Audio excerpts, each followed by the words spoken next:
My name's Nicole Luiken, and I'm the author of 14 teen novels. And today I wanted to tell you the story of how I came to write my first novel when I was just 13 years old.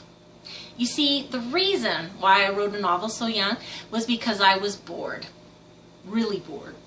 Epically bored. And I thought with some of you in quarantine, you might be feeling a little bit of the same boredom as I was. So this was a long time ago. I was obviously not under quarantine, but it was summer holidays, and I grew up on a farm in northern Alberta, and it was a 45-minute drive into town. We only went in once a week to get groceries and stop by the post office and run a few errands. So basically, I never saw my school friends from the end of June until school began again in September.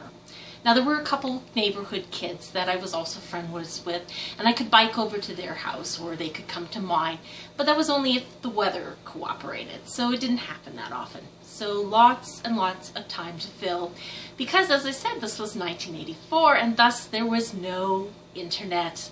In fact, it would be a couple years before we even got a personal computer in our own house. And a few more years before we got satellite TV. So at that time we had one TV channel, CBC. If you didn't like what was on, you were just out of luck. So yeah, I was pretty bored. Now the one thing I could do was go to the library on these weekly visits to town. And I would get stacks of books and I would read them. I mean, I know, big surprise, the writer likes to read. But I got a book out of the library called Guide to Fiction Writing by Phyllis A. Whitney. And this book detailed step by step how to go about writing a novel.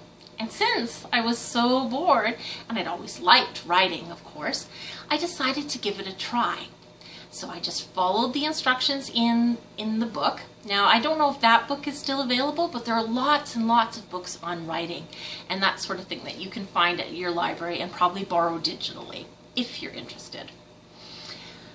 So I followed the directions and I started writing just a page a day, and it probably took me a full hour to write that page at the time, one typed double-spaced page.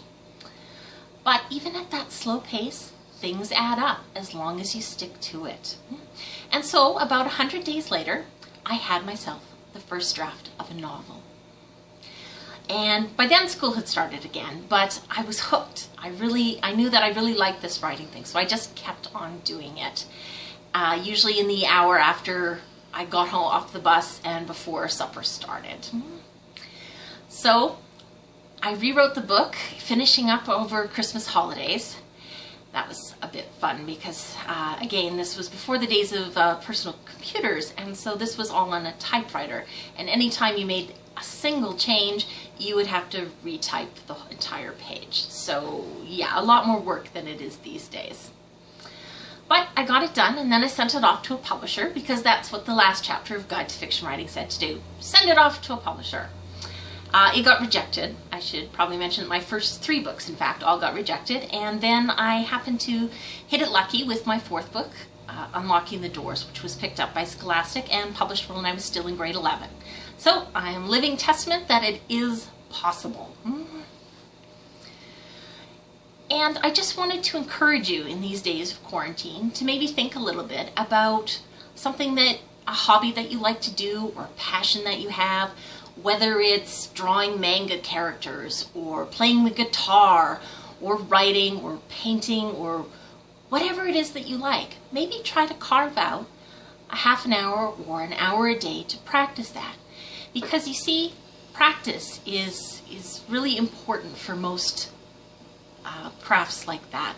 And I think you'll be amazed how much better you'll get after just 2 months of practice. So I'm going to end the story there, and this video was brought to you by YABS, Young Alberta Book Society.